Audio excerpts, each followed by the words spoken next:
आज हम आय उपभोग वक्र इनकम कंजम्पशन कर्व के संबंध में देखेंगे। इससे पहले हमने कीमत उपभोग वक्र पीसीसी के संबंध में देखा था।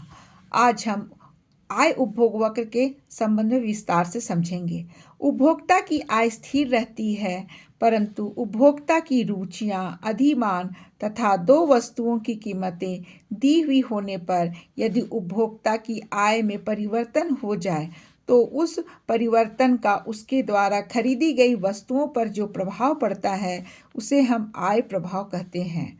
उपभोक्ता की आय बढ़ने पर उसकी बजट रेखा दाहिनी ओर खिसक जाती है और आय घटने पर यह बाईं ओर खिसक जाती है।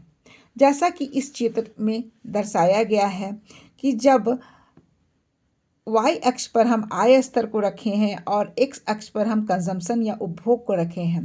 जब प्रारंभिक उपभोक्ता की आय ए बी है तो उपभोक्ता उदासीनता वक्र के IC1 के ई बिंदु पर संतुलन पर है, लेकिन जब वह आय बढ़ जाती है और नई प्राइस लाइन ए बी से सी डी हो जाती है तो उपभोक्ता ई बिंदु से चढ़कर ऊंचे वाले उदासीनता वक्र IC2 के ई बिंदु पर संतुलन में होता है। इसी तरह जब और उपभोक्ता की आय में वृद्धि हो जाती है और नई कीमत रेखा हो जाती है EF, तो वह और ऊंचे वाले उदासीनता वक्र IC3 के E2 बिंदु पर संतुलन में होता है। इन सभी बिंदुओं को मिलाने पर एक जो वक्र प्राप्त होता है इसे हम उदासीन आय उपभोग वक्र कहते हैं। इस प्रकार विभिन्न संतुलन बिंदुओं को मिलाने पर जो वक्र प्राप्त होता है उसे ही हम आय उपभोग वक्र कहते हैं। यह आय प्रभाव धनात्मक और ऋणात्मक दोनों तरह का होता है। यहाँ ध्यान देने योग्य बात है कि यह आय उपभोग वक्र सामान्य वस्तुओं के लिए धनात्मक होता है, हीन वस्तुओं के लिए यह ऋणात्मक होता है। अब हम सबसे पहले समझेंगे कि ये सामान्य वस्तु किसे कहा जाता है और हीन वस्तु किसे कहते हैं। सामान्य वस्तु, यदि दोनों वस्तुएं समान हैं तो आय बढ़ने पर उपभोक्ता दोनों वस्तुओं को अधिक खरीदता है।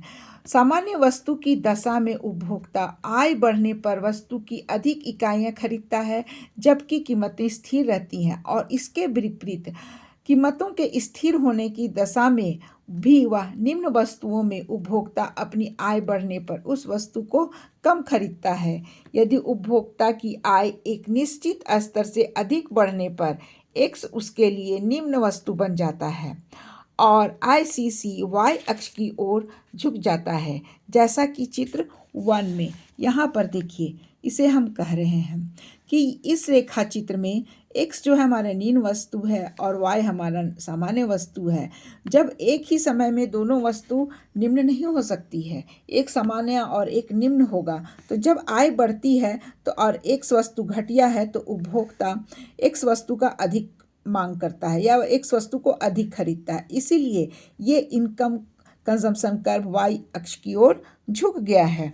दूसरी ओर यदि हम देखते हैं, यदि उपभोक्ता की आय एक निश्चित स्तर से अधिक बढ़ने पर y उसके लिए निम्न वस्तु बन जाता है तो ICC वक्र क्रमशः x अक्ष की ओर झुक जाएगा, जैसा कि चित्र 2 में हम लोग यहाँ पर ला सकते हैं। अगर एक सीमा के बाद आय में परिवर्तन भी हो जा रहा है तो वह हमारे लिए क्या हो जाएगा, y वस्तु यहाँ पर निम्न बन जाएगा और x हमारा नॉर्मल गुड्स हो जाएगा। तो यहाँ पर हमारा ICC वक्र x एक्सिस की तरफ झुक जाएगा। यानी इसका अर्थ यह कहा गया है, एक सीमा की बाद यदि उपभोक्ता की आय में परिवर्तन होती है और एक ही वस्तु का उपभोग वह लगातार कर रहा है तो वह वस्तु सामान्य वस्तु नहीं रह जाएगी, वह वस्तु घटिया वस्तु में परिवर्तित हो जाएगी। थर्ड हम देखेंगे इस डायग्राम में। इस डायग्राम में जो इस तरह का IC1, IC2 और IC3 वक्र हमने लिया है। अगर हम इस वक्र IC1 की चर्चा करें तो इस रेखा चित्र पर x इज नेसेसिटी, x एक आवश्यक वस्तु है और y यहाँ पर हमारी लग्जरी वस्तु है। और ICC2 पर हम देखते हैं कि दोनों वस्तु हमारा समान मांग की जा रही है, x और y। और तीसरी जो है ICC3, इस बिंदु पर, इस रेखा पर हम x लग्जरी गुड है और y हमारा नेसेसिटी गुड है। नेक्स्ट इस डायग्राम पे हम देखेंगे जो ये वाला वक्र है एक्स वाई एक्सिस की तरफ झुका हुआ, इसमें एक्स इज इन्फीरियर गुड्स है और वाई इज नॉर्मल गुड्स हो जाता है। और जब हमारा इस तरह का आईसीसी कर्व प्राप्त होता है तो इसका अर्थ यह होता है कि Y is inferior and X is normal. संक्षेप में हम आईसीसी वक्र के संबंध में कह सकते हैं कि एक ही समय में दोनों वस्तुएं निम्न नहीं हो सकती। ऐसा इसलिए क्योंकि जैसे जैसे मुद्रा आय बढ़ेगी दोनों निम्न वस्तुओं की मांग कम हो जाएगी और उसकी मुद्रा आय पूरी तरह से खर्च नहीं होगा। और यह धारणा आईसीसी के खिलाफ है, अर्थात एक ही समय में दोनों वस्तु हमारा आवश्यक भी नहीं हो सकता है और नेसेसरी भी नहीं हो सकता है। जिन वस्तुओं पर उपभोक्ता अपनी आय का बहुत कम हिस्सा खर्च करता है वहाँ पर आय प्रभाव शून्य होता है। इस तरह हम कह सकते हैं कि आय प्रभाव का कोई निश्चित संकेत नहीं है।